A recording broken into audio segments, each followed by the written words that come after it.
They called me the gun for two reasons. One, I had the best arm in the league. And the second reason was, I always brought a gun on the field with me. We're back for the fourth quarter with Arizona leading Green Bay 28-17. Al Michaels here with you along with Chris Collinsworth. And this game has been a nightmare for the Packers, Chris. It really has. After losing their first three quarterbacks to injury, Green Bay is turning to a fourth-string back who I've never heard of. Jared Schleff has not taken a snap for Green Bay all year. But here he is in their biggest game of the season. Well, the playoffs is certainly where you'll find the most unlikely of heroes. Absolutely. Let's go down to the field where Schleff is in the shotgun.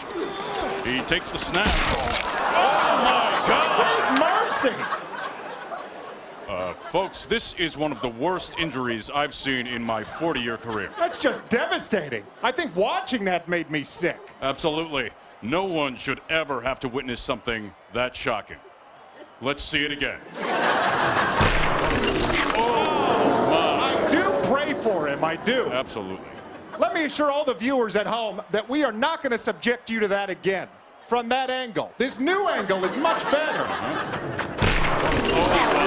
That new angle makes me think this is CGI or something. Yeah. Legs don't do that. Let's go to our sideline reporter, Michelle Tafoya, who's with Packers team doctor Lucas Kavner. Dr. Kavner, obviously a really tough injury for Schleff. Will he be back on the field? Well, it looked pretty bad, but he's a young man. I wouldn't give up on him. I can't diagnose it because I couldn't really see exactly what happened. Oh, you know what? We have it right here. Okay. Oh, Lord, take my eyes. Blind me, Lord. Oh, he's done. He is done forever. We'll check in with Michelle in a little bit. Obviously, this is a full contact sport, but nobody should have to see something this gruesome and appalling. Luckily, we'll never have to watch that clip again. And the Arizona coach is asking to see the clip again. Looks like Bruce Arians has thrown a challenge flag. Oh, he believes that Schleff fumbled the ball. But did he? Let's take a look. I think that's a fumble. Remember, the play is dead when the front of your knee touches the ground. Sure, but what about the back of your knee? I don't know.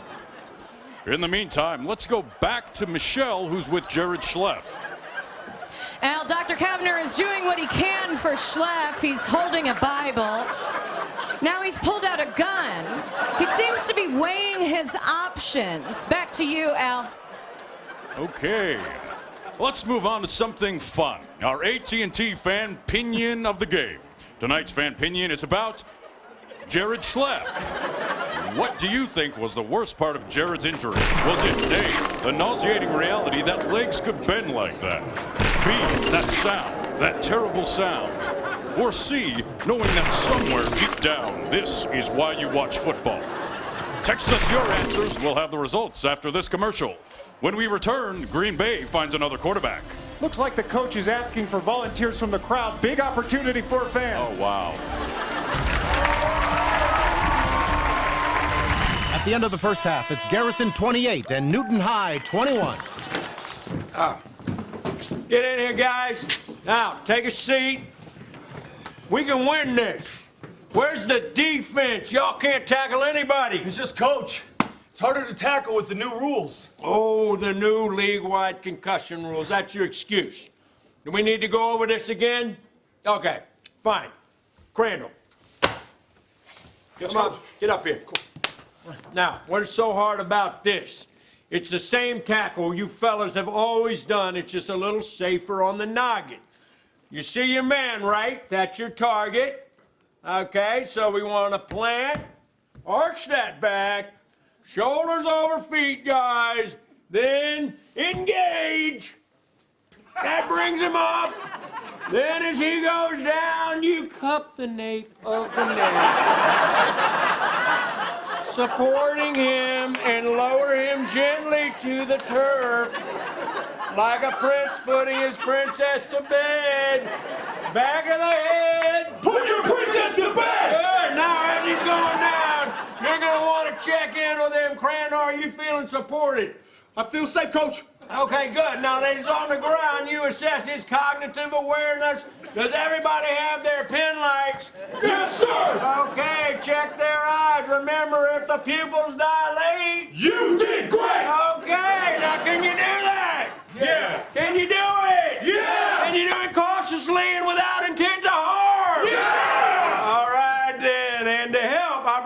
special guest say a few words. He's the greatest player ever to come out of Newton High. Please say hello to 9-time Pittsburgh Steeler, Mr. D.C. Timmons. All right. Yeah, okay. I'm looking around, and I don't know if y'all really want to win tonight. Here's what I'm saying. Forget the new rules. In my day, we never had these rules. You go out there, hit them hard, because that's football. I never had these rules, because you can forget the really. So, you're out there, and you never had these rules? Never. I never did, because that's football. I never football. Never. You see this? I got 4 rings, baby. 4. Not wearing any rings. Who said something about some rings? Just a minute. One thing. This one's for all the Marlboros. The Super Bowl. Go out there and never football. Because you are all proud members of the New York City Jazz. Yeah! D.C., that's a closet. Hey, man, I know what it is. Okay, now you see, you understand the importance of these new rules. Okay, now I got more good news. We got brand new helmets provided for you by the people at Volvo. Yeah. You look great. You look great. Okay. Hit them on 3. 1, 2, 3. 1, 2, 3. Oh, remember that's somebody's child out there. Let's push them. You're watching ESPN Classic. Professional football didn't always have the glitz and glamour that it has today. In its early days, there was little pay and no rules. Today, we journey back for another episode of Forefathers of the Game. The greatest player with the most meteoric rise I ever coached was Billy the Gun Van Gogh. The quarterback we most feared? The gun. The gun. We hated playing the gun. They called me the gun for 2 reasons. 1, I had the best arm in the league. And the second reason was, I always brought a gun on the field with me. I remember the first game I coached the gun. He got tackled and he was so mad. And when he came back to the sidelines, I yelled, "Well, what are you gonna do about it?" And I'll never forget, he said, "I'm gonna get my gun." I was the only official in the league at the time, and there was, with good reason, I should add, some uproar about a player brandishing a firearm during a game. But technically, there was no rule against it. As commissioner of the league, I moved quickly to ban firearms, but there was one major loophole. The rule had a grandfather clause. Anyone who had already used a gun in a game was allowed to keep it. Of course we were upset. He had a great arm and a gun. I mean, he would just drop back and stand there pointing his gun at us, daring us to rush him. I remember a whole quarter went by with him yelling, "Which one of you sons of bitches wants to eat a bullet?" You know, that's not football. Goff drops back. Here comes the defense. The defense is running away. Goff has his time. Throws. Touchdown, Quarryman. We were undefeated going into the championship game, and we would have won it all if not for the incident. By the championship game, Gunn was getting a little cocky. He would openly drink on the sidelines. That made him even more intimidating. We could tell he was drunk, so we decided this is our chance. Let's all out blitz. He can't shoot all of us. And we surprised him. You know, he threw it as far as he could, and then turned at us and took aim. But he was still holding the football. He had thrown the gun. Gabe Silverberg was our star receiver. It was snowing so hard that he didn't realize he was trying to catch a gun until it was too late. Gabe made 2 catches that day. A touchdown and a bullet. I had no choice but to kick Gunn out of the league. And thus ended one of the greatest football careers I had ever seen. This has been ESPN Classic.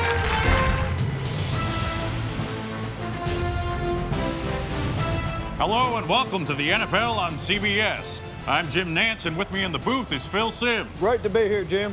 Obviously, the NFL is under tremendous scrutiny right now with a series of embarrassing scandals over the past few weeks. But they're trying their best to move forward and start taking responsibility for their actions. Accountability. That's what the NFL is all about. And I think you'll see that reflected in today's player introductions. First, let's meet the Baltimore Ravens offense. Derek Watkins, assault. Kyle Jeffries, manslaughter. Terry Pope, I bought an assault rifle to a barbecue. Victor Naples, whole bunch of stuff. Calvin Williams, loitering with an intent to murder. Marvin Ingram, I was accused of sexual assault at the Ohio State University. Willie Sampson, treason. Jeffrey Wilkins, involuntary prostitution. Terrence White, I OD'd on penis pills. LeVar Washington, I punched a mailman. That's federal, baby. And I'm the punter. Tax fraud.